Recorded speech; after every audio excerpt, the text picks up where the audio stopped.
Welcome to my channel. তো আজকে তোমাদের আমি করাবো অপটিক্স থেকে যে বাকি এমসিকিউগুলো আছে 51 থেকে 70, সেই এমসিকিউগুলো আজকে আমি সমাধান করিয়ে দেবো। খুবই গুরুত্বপূর্ণ। তো তোমাদের কালকে আমি একটা অনলাইনে লাইভ ক্লাস নিয়েছি, তো আশা করি তোমাদের সাহায্য হবে। ডিসকার্ডের সিলেবাস সম্পর্কে আলোচনা করে দিয়েছি, কোনগুলো বাদ গেছে। তো তোমরা ভালো করে দেখে নিও আর একবার বুঝে নেবে, যাদের আমি আপলোড করে দিয়েছি ভিডিওটা। যারা এখনও দেখোনি তারা ওখান থেকে দেখে নিতে পারবে, তার জন্য দেওয়া আছে। তো চলো আজকে ক্লাস শুরু করি। আর এমসিকিউগুলো অবশ্যই ভালো করে পড়বে। আর আলো থেকে কী কী বাদ গেছে: আলোর প্রতিফলন, আলোর বিচ্ছুরণ আর সমবর্তন মানে পোলারাইজেশন, এইগুলো আমাদের বাদ গেছে। তো যেগুলো আছে গুরুত্বপূর্ণ কোনগুলো পড়তে হবে সেগুলোও আমি ক্লাসে বলে দিয়েছি, লাইভ ক্লাসের মাধ্যমে, কালকে রাতের ক্লাসে। তো আজকে আমরা শুরু করি 51 নম্বর এমসিকিউ থেকে। আমি সবগুলোই করিয়ে দিচ্ছি বিচ্ছুরণ থেকেও, কারণ এই যে বইটা বেরিয়েছিল সেটা এর আগে যে তোমাদের ডিসকার্ডের সিলেবাস দিয়েছিল তার ওপর এই বইটা বের করেছিল। তো যেহেতু তখনও নতুন ডিসকার্ডের সিলেবাসটা দেয়নি, এটা খুবই খারাপ কাজ করলো। আর একটু যদি 2 মাস আগে দিত তাহলে তোমাদের একটু সুবিধা হতো। তো যাই হোক, যেটা দিয়েছে সেটা আমাদের সেভাবে এগোতে হবে। তোমরা ভালো করে পড়ো, নিশ্চয়ই হয়ে যাবে, কোনো চিন্তার কিছু নেই। যারা ইন্ডাকশন, অল্টারনেটিং কারেন্ট এখনও পড়ে উঠতে পারোনি, তোমরা প্লে লিস্টে গিয়ে সার্চ করবে ইন্ডাকশন, ইলেকট্রোম্যাগনেটিক ইন্ডাকশন বা অল্টারনেটিং কারেন্ট, বা যে চ্যাপ্টারগুলো তোমাদের বাকি আছে সব থিওরি ক্লাস দেওয়া আছে। তোমরা ওখান থেকে থিওরি ক্লাসগুলো দেখে নিতে পারবে। অঙ্কও করিয়ে দেওয়া আছে 2-1টা অধ্যায় ছাড়া, সেগুলো আমি করিয়ে দেবো। আর তোমরা ভালো করে দেখে নাও এবং ভালো করে শিখে নাও, তোমাদের যাতে একটু সাহায্য হয়, তার জন্যই আমার এই ক্লাস। তো প্রত্যেকে বলবে তোমাদের ক্লাসগুলো কেমন লাগছে। চলো আজকে ক্লাস শুরু করা যাক। 51 নম্বর এমসিকিউ আমরা 50 অবধি করেছিলাম আগের দিন। আচ্ছা, আকাশের নীল রং বর্ণের জন্য বর্ণের কারণ হলো বিক্ষেপণ। এটা আমরা সবাই জানি, বিক্ষেপণ। তাহলে 51টা হবে হচ্ছে বিক্ষেপণ। স্ক্যাটারিং আমরা সূত্র অনুসারে জানি, ডি অপশন আছে আমাদের, ইনটেনসিটি প্রপোর্শনাল টু র্যালের যে স্ক্যাটারিংয়ের সূত্র, আলোর বিক্ষেপণের জন্য আমার আকাশের রং নীল হয়। তারপরটা কি বলেছে আমাদের 52 নম্বর, 52তে বলেছে নিচের কোনটি আলোর কণাবাদ বা কণাবাদ তত্ত্বকে মেনে চলে না। আলোর কণা তত্ত্ব মানে হচ্ছে আলো যেখানে গিয়ে সংঘাত করবে, মানে আলোর যেখানে আলোক তড়িৎ ক্রিয়া, কম্পটন ক্রিয়া, রামান ক্রিয়া, এগুলোর ক্ষেত্রে আলো কণা হিসেবে কাজ করে। কি কি উদাহরণ দিয়েছে দেখি। আলোক তড়িৎ ক্রিয়া অবশ্যই কণাতত্ত্ব, অপবর্তন কণাতত্ত্বের মধ্যে পড়ে না, তরঙ্গ তত্ত্ব মেনে চলে, হাইগেন্স প্রিন্সিপাল। কম্পটন ক্রিয়াও কণা ধর্ম, আর কৃষ্ণ বস্তু বিকিরণ কণা ধর্ম। তার মানে আমাদের উত্তরটা হবে অপশন বি, অপবর্তন।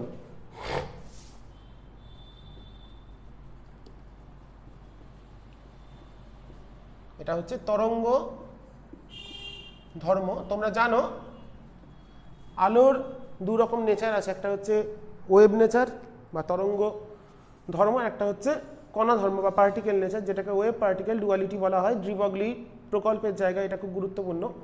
তো কণা ধর্ম কোনগুলো? যেখানে আলো কণার মতো আচরণ করে, মানে যেখানে সংঘাত করবে। তারপরে একই স্থানে 2টি কণা কখনো একসঙ্গে থাকতে পারে না, কিন্তু তরঙ্গ থাকতে পারে, তরঙ্গের উপরিপাত হয়। তো তরঙ্গ ধর্মের মধ্যে কি কি পড়ে? প্রতিফলন, প্রতিসরণ, ব্যতিচার, অপবর্তন, এগুলো হচ্ছে তরঙ্গ ধর্মের মধ্যে পড়ে। এছাড়াও ধরো তোমরা পড়েছো ক্লাস 11-এ স্থানু তরঙ্গ, তারপরে স্বরকম্প, এগুলো হচ্ছে তরঙ্গ ধর্মের মধ্যে। আর কণা ধর্মের মধ্যে তোমরা এখানে পড়ছো আলোক তড়িৎ ক্রিয়া, তোমাদের সিলেবাসে আছে। আলোক তড়িৎ ক্রিয়া হয়, কম্পটন ক্রিয়া হয়, রামান ক্রিয়া হয়। রামান ক্রিয়াও আছে কিন্তু সিলেবাসে এবছর থেকে বাদ গেছে, ওটা বিচ্ছুরণ চ্যাপ্টারের মধ্যে আছে। আর এছাড়াও কৃষ্ণ বস্তু বিকিরণ, সেটাও কণা ধর্মেরই উদাহরণের মধ্যে পড়ে। তো যাই হোক, এখানে তাহলে যেটা হলো আলোর কোনটি নির্ভর করে না পেয়ে গেলাম আমরা, হচ্ছে অপবর্তনটা আলোর কণা ধর্ম বা কণতত্ত্বকে মেনে চলে না, ওটা হচ্ছে তরঙ্গ তত্ত্বকে মেনে চলে। আচ্ছা, এক্স রশ্মি জন্য নিচের কোন ধর্মটি প্রযোজ্য নয়? অপবর্তন ঘটে, সমবর্তন ঘটে, তির্যক কম্পন, অনুদৈর্ঘ্য কম্পন। অনুদৈর্ঘ্য কম্পন হবে এক্স রশ্মি, কারণ এক্স রশ্মি হচ্ছে এটা তড়িৎ চুম্বকীয় তরঙ্গ। এক্স রে মনে রাখতে হবে এটা ইলেকট্রোম্যাগনেটিক ওয়েভ, তড়িৎ চুম্বকীয় তরঙ্গ, তাই এটার কম্পন হচ্ছে, এটা তির্যক তরঙ্গ, তাই এটা তির্যক কম্পন। তাহলে উত্তর আমাদের কোনটা হলো? এখানে বলেছে এক্স রশ্মির ক্ষেত্রে কোনটা মানে না, তাহলে অপবর্তন হয়, সমবর্তন হয়, এবং এটা তির্যক তরঙ্গ, তড়িৎচুম্বকীয় তরঙ্গ, তির্যক তরঙ্গ, তাহলে উত্তর হবে সি এরটা, অনুদৈর্ঘ্য কম্পন। তাহলে উত্তর আমাদের দাঁড়ালো সি, অনুদৈর্ঘ্য কম্পন। ঠিক আছে, তাহলে আমাদের এক্স রশ্মি কি তড়িৎচুম্বকীয় তরঙ্গ এবং এটা তির্যক তরঙ্গ, মানে তির্যক কম্পনের ফলে সৃষ্টি হচ্ছে, তাই এটা অনুদৈর্ঘ্য কম্পন যেটা, সেটা কখনোই এক্স রশ্মির ক্ষেত্রে প্রযোজ্য নয়। আচ্ছা, 56 না 54, এবার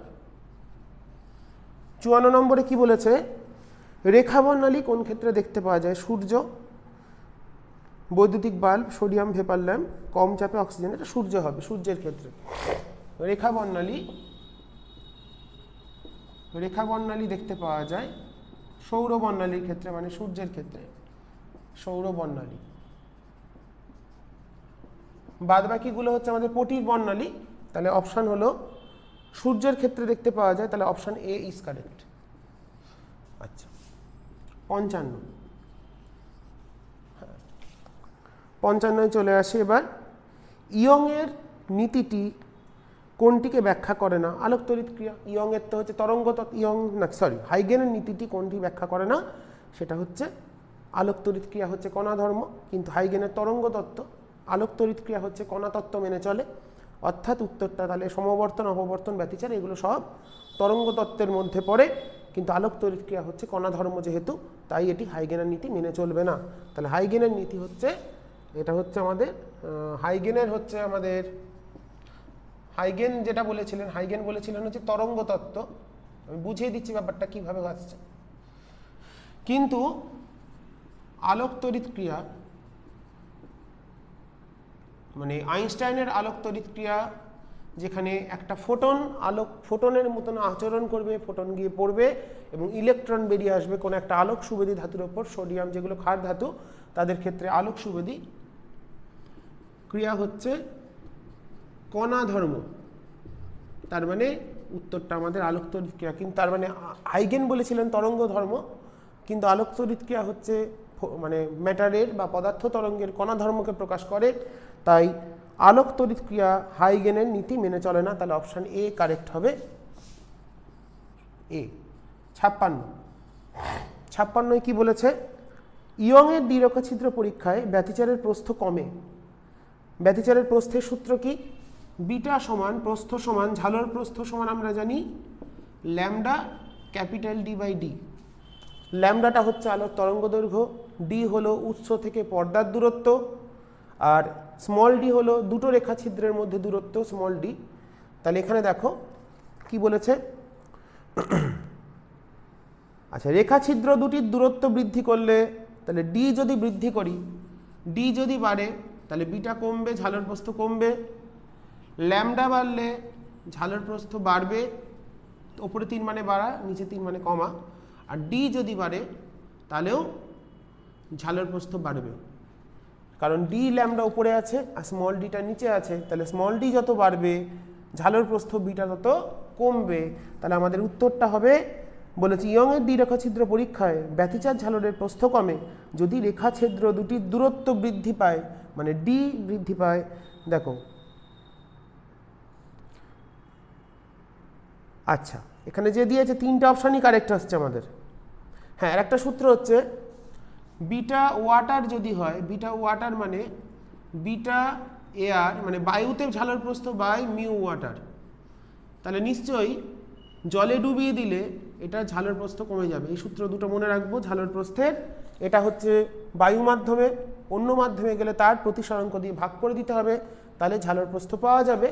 তার মানে এখানে যেহেতু প্রতিসরাঙ্কটা 1-এর থেকে বড়, তার মানে দেখো কি বলেছে, রেখাছিদ্র দূরত্ব বৃদ্ধি করলে ডি বাড়লে বিটা কমে, ঠিক আছে। আচ্ছা, পর্দা থেকে রেখাছিদ্রের দূরত্ব কমালে, ডি যদি কমাই, ডি কমালে বিটা কমবে, এটাও বলেছে 2-এ। 3 নম্বরে বলেছে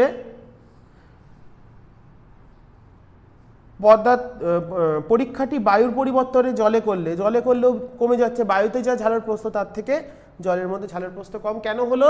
কারণ এখানে প্রতিসরাঙ্ক দিয়ে ভাগ করছি। তাহলে এখানে সবকটি সঠিক, তাহলে অপশান ডি হবে 56 হলো অপশান ডি। আচ্ছা 57 দেখি এবার। 57 নম্বরে কি বলেছে, কোনো ব্যক্তির ন্যূনতম 75 সেন্টিমিটার দূরত্বে স্পষ্ট দেখতে পায়, তার পড়ার জন্য চশমার ফোকাস দৈর্ঘ্য কত হবে? দেখো আমাদের কি সূত্র, 1/v - 1/u = 1/f। তাহলে ব্যক্তি যতটা দেখতে পায় সেটা হলো প্রতিবিম্ব, মানে ভিটা হলো -75। এবার পড়ার সময় আমরা কাছে বই রাখবো, মানে একদম নিকট বিন্দুতে যদি বই রাখি তাহলে বইটা রাখবো কত সেমি দূরে, 25 সেমি দূরে, তাহলে ইউটা হলো -25। যেটা ত্রুটি থাকবে সেটা ভিতে বসবে মাইনাসে। আর বই পড়তে চাইছে মানে নিকট বিন্দুতে বই রাখবে 25 সেমিতে, তাহলে এখান থেকে আমাদের এফটা বার করতে হবে। তাহলে তাহলে -1/75 প্লাস 1/25 = 1/f। তাহলে এখান থেকে আমরা হিসেব করলে পেয়ে যাচ্ছি কোনটার মান আমরা চাইছি, কি যেটা এফ এর মান, এটাকে আমি লিখে নিলাম। তাহলে এটা হচ্ছে আমাদের 75 -1 + 3 = 1/f। তাহলে এফটা চলে আসছে 75/2 মানে 37.5 সেমি, 37.5 সেন্টিমিটার। তাহলে অপশান এটা হবে কারেক্ট, 57 অপশান এ। ওকে, তো দেখে নাও তোমরা, আসছে পুরোটা ঠিকঠাক? হ্যাঁ। তাহলে এখানে আমাদের উত্তরটা হলো 37.5 সেমি ফোকাস দৈর্ঘ্যের একটি উত্তল লেন্স যদি ব্যক্তি ব্যবহার করেন তাহলে তার নিকট বিন্দুতে বই রেখে তিনি পড়তে পারবেন। ওকে, তো 57 অবধি আমরা কমপ্লিট করে ফেললাম। আচ্ছা 57 অবধি হয়ে গেছে। এবার আমরা 58 নম্বর দেখব। ইয়ংয়ের দ্বিরেখাছিদ্র পরীক্ষায় যদি সাদা আলো ব্যবহার করা হয় তাহলে ঝালরের কেন্দ্রস্থিত রেখাটি সাদা বর্ণের হবে, কেন্দ্রস্থিত রেখাটির পরবর্তী রেখাটি বেগুনি বর্ণের হবে, ব্যতিচাল ঝালরের পটি অন্ধকার পটি দৃশ্যমান হবে না, সবকটি সঠিক। ব্যতিচাল ঝালরের কেন্দ্রটা সাদা হবে। আচ্ছা, কেন্দ্রস্থিত পটির পরবর্তী রেখাটি, দেখো ব্যাপারটা বুঝে নিতে হবে। আমাদের 58 নম্বর।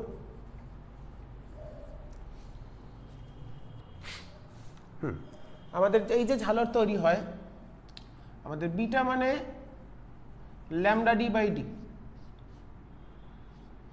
ঝালর প্রস্থ। তো ল্যামডা রেড লাল বর্ণের থেকে বেগুনি বর্ণের তরঙ্গ দৈর্ঘ্য কম, লালের তরঙ্গ দৈর্ঘ্য বেশি।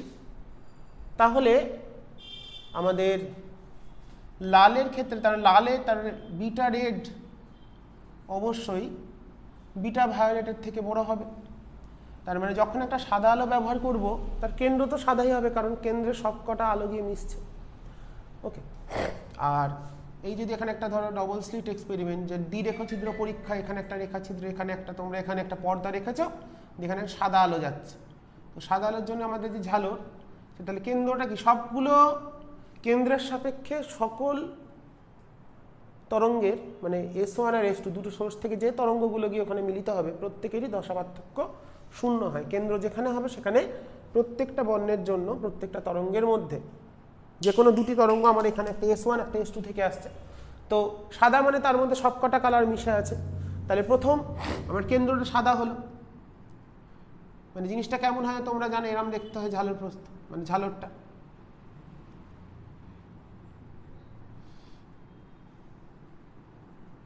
তাই তো, এরম দেখতে হয়, তোমরা দেখেছো, ছবিটা আসছে ঠিকঠাক? হ্যাঁ ঠিক আছে। তো কেন্দ্রের সাপেক্ষে সবকটা তরঙ্গকে মিশে এটা তাহলে হচ্ছে সাদা হলো। এবার এরপর কোনটা প্রথম, কোন কালারটা ঝালর পাবো? দেখো এইটা হচ্ছে বিটা, তাহলে প্রথম যে বিন্দুটা আসবে এখানে প্রত্যেকটার জন্য একটা করে কিন্তু ঝালর তৈরি হয়, প্রত্যেকটা কালারের জন্য। সবচেয়ে আগে কে হবে? যার বিটা সবচেয়ে কম, সবচেয়ে বিটা কম হচ্ছে বেগুনির।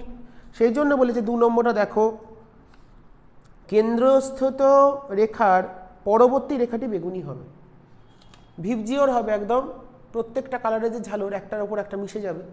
তার ফলে কি হবে, কোনো অন্ধকার পটি আমরা দেখতে পাবো না, সবকটা কালারের জন্য ভিন্ন ভিন্ন অবস্থানে আমার উজ্জ্বল এবং অন্ধকার বিন্দুগুলো তৈরি হবে, কিন্তু একটার উপর একটা উপরিপাতনের ফলে প্রত্যেকটা কালারের কেন্দ্রতে এসে সবকটা কালার মিশে গিয়ে সাদা হচ্ছে। বাকিগুলো কি হবে, বাকিগুলো জায়গাগুলো কিন্তু সব রকম কালারের জন্য একটা করে ঝালর তৈরি হবে এবং তারা উপরিপাতিত হয়ে থাকবে। তাহলে সাদার পরেই কে ঝালর তৈরি, মানে কেন্দ্র তো সাদা, তাহলে প্রথম যে উজ্জ্বল বা প্রথম যে ঝালরটা তৈরি হবে তারপরে সেটা তাহলে হবে বেগুনির। তাহলে এইভাবে আস্তে আস্তে ভায়োলেট থেকে রেড অবধি চলতে থাকবে, কারণ ভায়োলেটের বিটাটা সবচেয়ে কম, মানে বিটা এটা সবচেয়ে সরু, তারপরে আস্তে আস্তে এই ঝালর প্রস্থগুলো চওড়া হতে থাকবে যত রেডের দিকে সরে যাব। তাহলে আমাদের অপশান এখানে কিন্তু ডিটা হচ্ছে 58 সবকটি সঠিক। 58 ডি।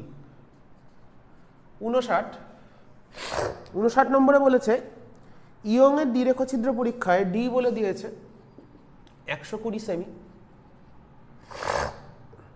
দুটো রেখাছিদ্রের দূরত্ব বলেছে 0.12 সেন্টিমিটার। আচ্ছা, পরপর দুটি উজ্জ্বল পটির দূরত্ব মানে বিটা, পরপর দুটি উজ্জ্বল পটির দূরত্ব মানে বিটা, বিটা বলে দিয়েছে 0.6 mm।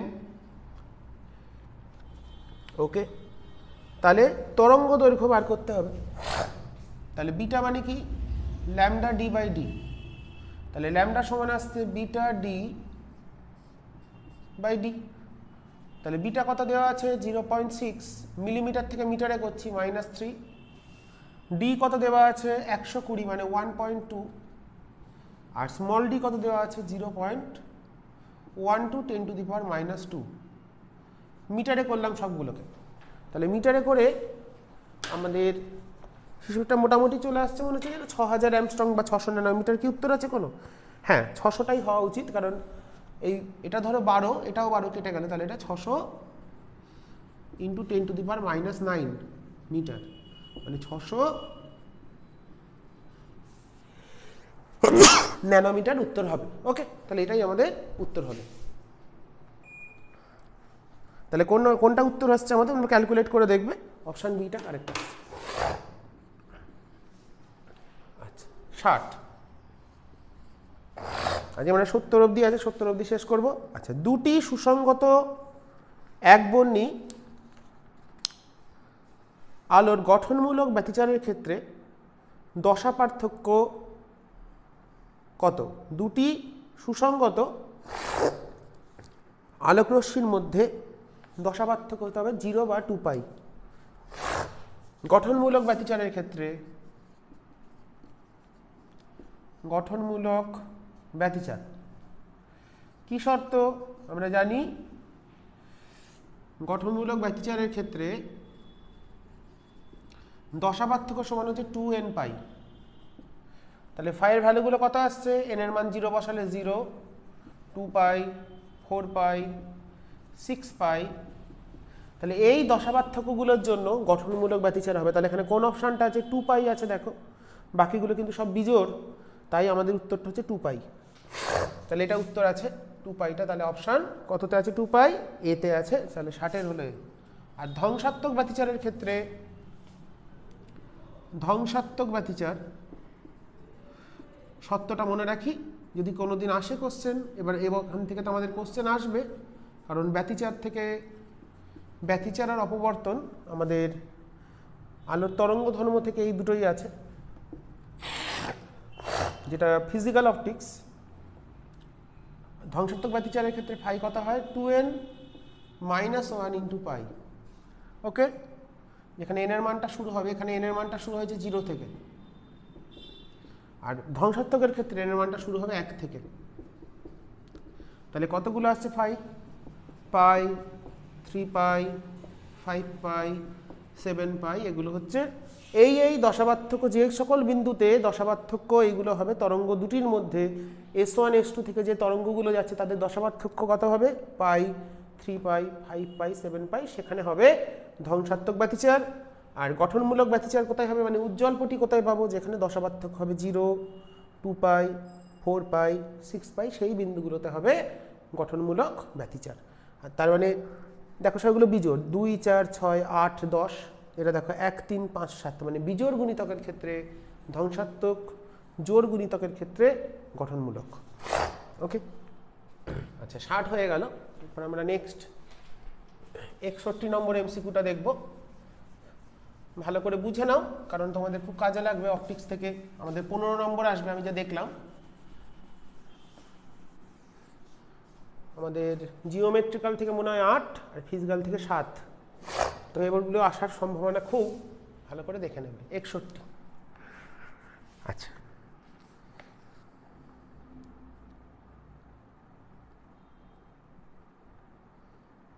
আচ্ছা, একটি ব্যতিকরণ চিত্রপটির বৈসাদৃশ্য যার ওপর নির্ভর করে, ব্যতিচার চিত্র হবে, ওটা ব্যতিকরণ আর কি, ওর আমি একটা কিছু বলে দিয়েছি হয়তো। ব্যতিকরণ মানে হয়তো ডিফ্র্যাকশন না,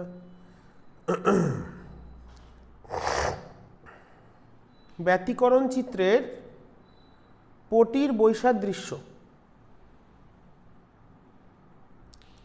ব্যতিকরণ, ব্যতিকরণ আবার জিনিসটা মনে হচ্ছে ব্যতিচার না অপবর্তন।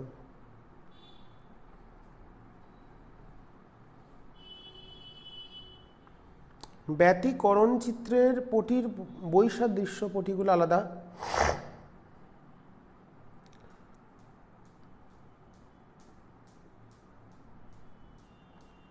পটিপ্রস্থ তরঙ্গদৈর্ঘ্য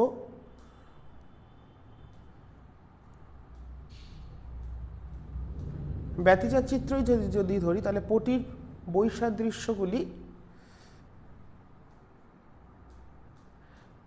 আলোর উৎস দুটির তীব্রতার অনুপাত, উৎস দুটির মধ্যে দূরত্ব, তরঙ্গ দৈর্ঘ্য। এটা একটু আমি রাখছি, একটু ভাবছি 62-এর দিকে। আমি কোশ্চেনটা ব্যতিকরণ বলে তো ব্যতিচার শুনেছি, অপবর্তন শুনেছি, ব্যতিকরণ মানে ইংলিশ ভার্সানটা দিলে একটু সুবিধা হতো।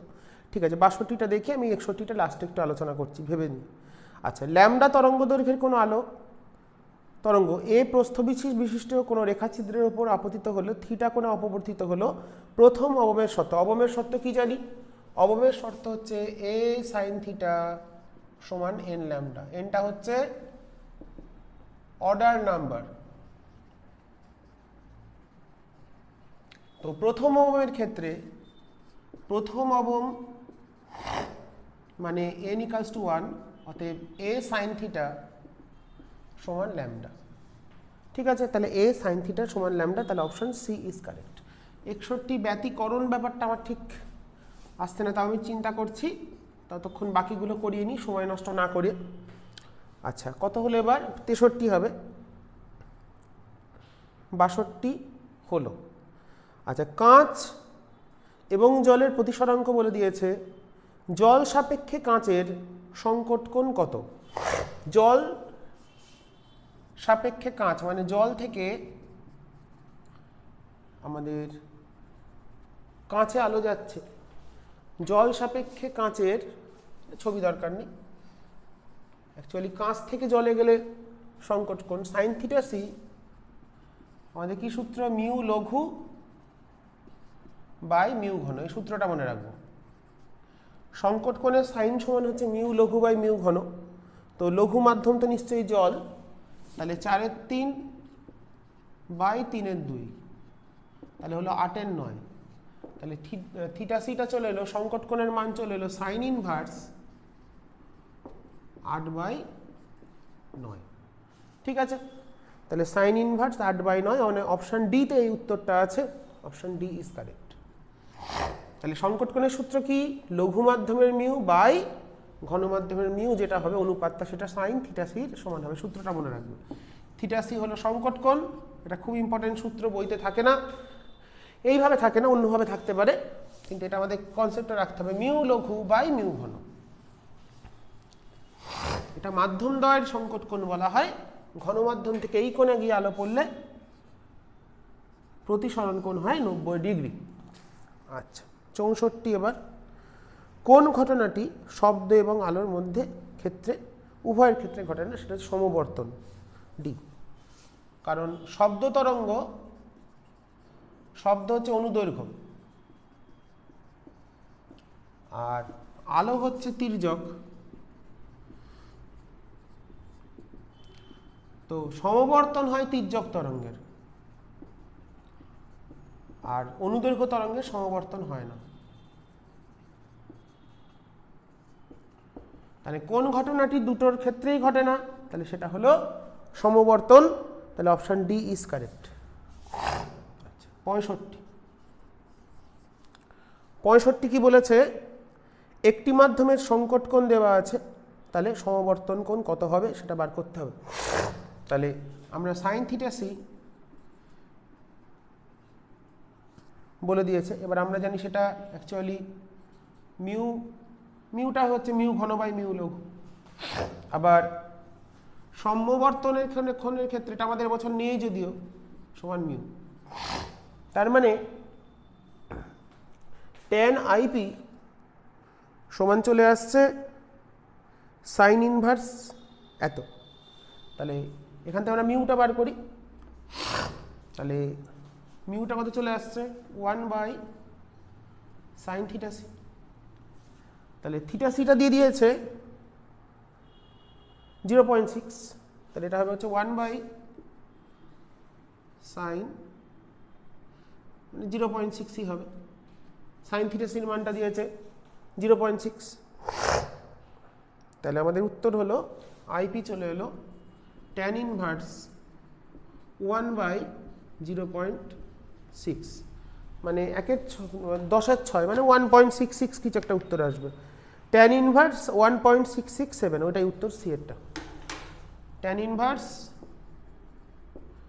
1.667। ওকে, ঠিক আছে। তো 65 অবধি আমরা করে ফেলেছি, দেখে নাও তোমরা।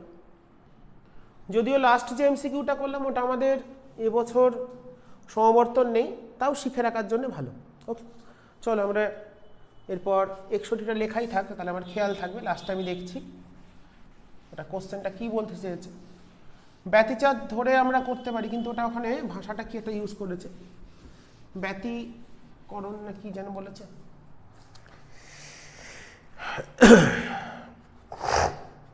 ব্যতিকরণ পরে দেখছি, ব্যতিচাপ চিত্রই হবে মনে হচ্ছে ওটা।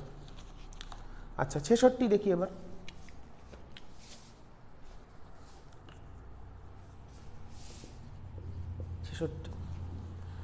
আলোর সমবর্তন কোনটির পরিবর্তন, আলোর সমবর্তনে কোনটির পরিবর্তন হয় না। আলোর সমবর্তন হচ্ছে আমাদের একটা তরঙ্গ ধর্ম, তো তরঙ্গ ধর্মের ক্ষেত্রে কম্পাঙ্কের পরিবর্তন হয় না, সি কম্পাঙ্ক। যেহেতু সমবর্তন তরঙ্গ ধর্ম, তো তরঙ্গ ধর্ম কিন্তু কম্পাঙ্ককে তরঙ্গ ধর্ম বলা হয় না, কম্পাঙ্ক হচ্ছে কণা ধর্ম, তাই এটাকে আমরা সমবর্তনে কখনোই কম্পাঙ্কের পরিবর্তন হবে না। আচ্ছা 67, একটি মাধ্যমে সংকট কোণ দেওয়া আছে, তাহলে মিউ বার করতে হবে। মিউ সমান 1 বাই সাইন থিটা সি, কত দিয়েছে 60 ডিগ্রি, মানে হচ্ছে √3/2, মানে 2/√3, তাহলে 2/√3 হলো। খুবই সহজ অঙ্ক, মানে বি অপশন।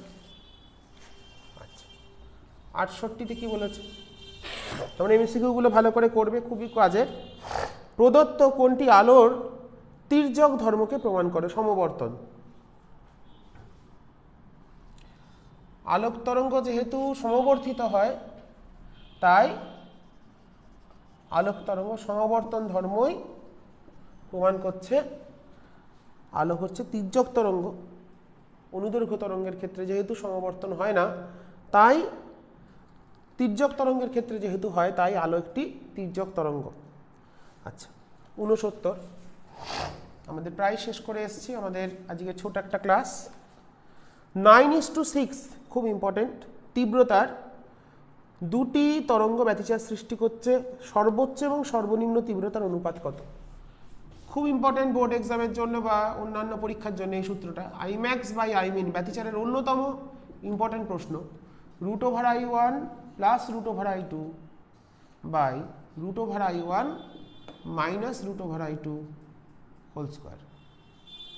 I1 I2টা হচ্ছে উৎসর তীব্রতা, এখানে I1:I2 বলে দিয়েছে, I1:I2 বলে দিয়েছে। কত কত বলেছে দেখো, 9:16,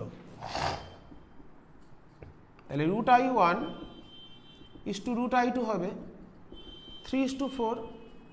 তাহলে আমরা Imax বাই Iminটা পেয়ে গেলাম, I maximum by I minimum, এটা কত পেয়ে গেলাম, তাহলে কত হবে 4+3 বাই 4 বিয়োগ 3 মানে উল্টোটা লিখলেও হয়, এটা হোল স্কয়ার আছে, কোনো অসুবিধা নেই। তাহলে 4 আর 3 এর 7, 7 এর 49, এটা হলো 49/1, তাহলে 49:1। তাহলে 49:1, তাহলে কোনটা আসছে আমাদের উত্তর? ডি এরটা। 70 নম্বর প্রশ্ন। আশা করি বোঝা গেল কিভাবে করলাম। এই মানগুলো বসিয়ে দিয়েছি, 4 যোগ 3, 4 বিয়োগ 3 মানে I1 I2 কোন যেটা বড় হবে বিয়োগের ক্ষেত্রে সেটা তোমরা এটাকে এমনিও বসাতে পারো, 3 বিয়োগ 4 করো, তাকে হোল স্কয়ার করলে তো উত্তর একই আসবে।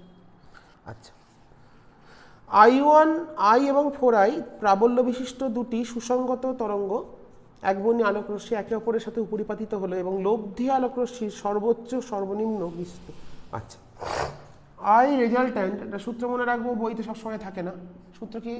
I1 I2 plus 2√I1 I2, ভেক্টরের সূত্র cos phi।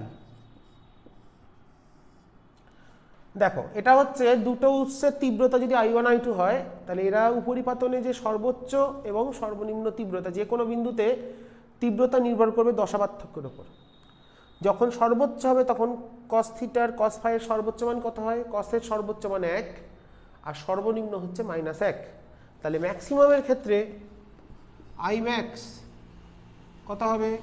কত কত তীব্রতা দিয়েছে উৎস দুটোর? I আর 4I, তাহলে I1টা I, I2টা 4I plus 2√I × 4I, মানে cos phi-টা 1 বসিয়ে দিয়েছি, তাই এটা 1 লিখলাম না।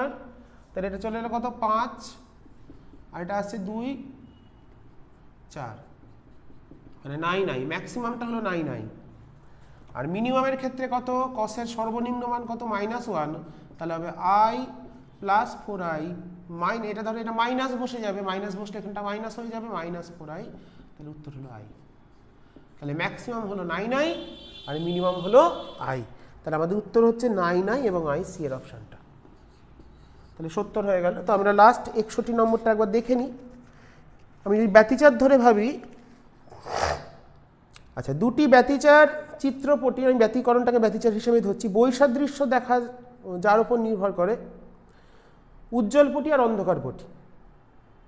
তো আমাদের বিটা যে ঝালের প্রস্থ λ/d, এটা কিন্তু উজ্জ্বল আর অন্ধকার পটির যে বৈসাদৃশ্য, মানে কতটা উজ্জ্বল হবে কতটা অন্ধকার হবে, সেটা কখনোই এর ওপর নির্ভর করে না। এটা নির্ভর করে কতটা জায়গা জুড়ে থাকবে, মানে কতটা প্রস্থ হবে।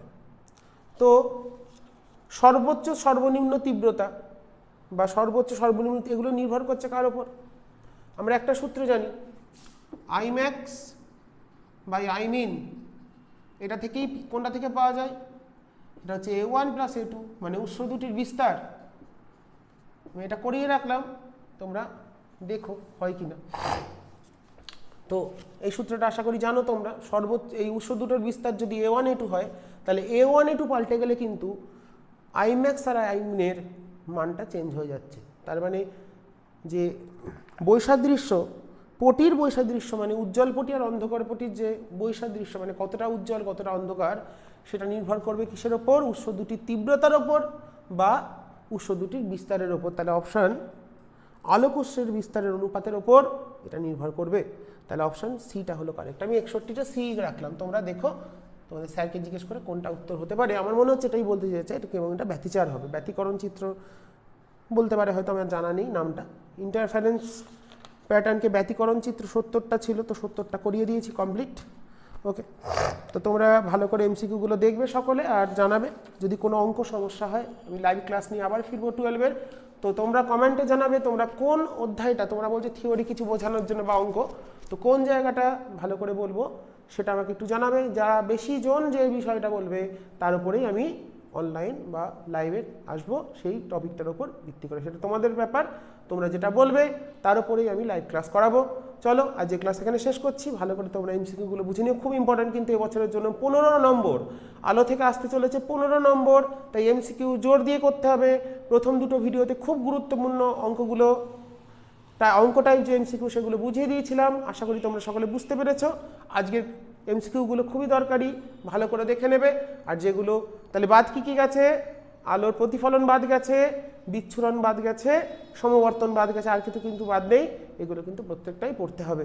চলো আজকে ক্লাস এখানে শেষ করছি। সবাই ভালো থেকো, আর পুজো খুব সকলে আনন্দ করে কাটাও, ভালো করে ঘুরবে, আর ভিড়ে যাবে না, দূরে দূরে থাকবে, সাবধানে থাকবে, সুস্থ থাকবে। ওকে, চলো আজকে ক্লাস এখানেই শেষ করছি।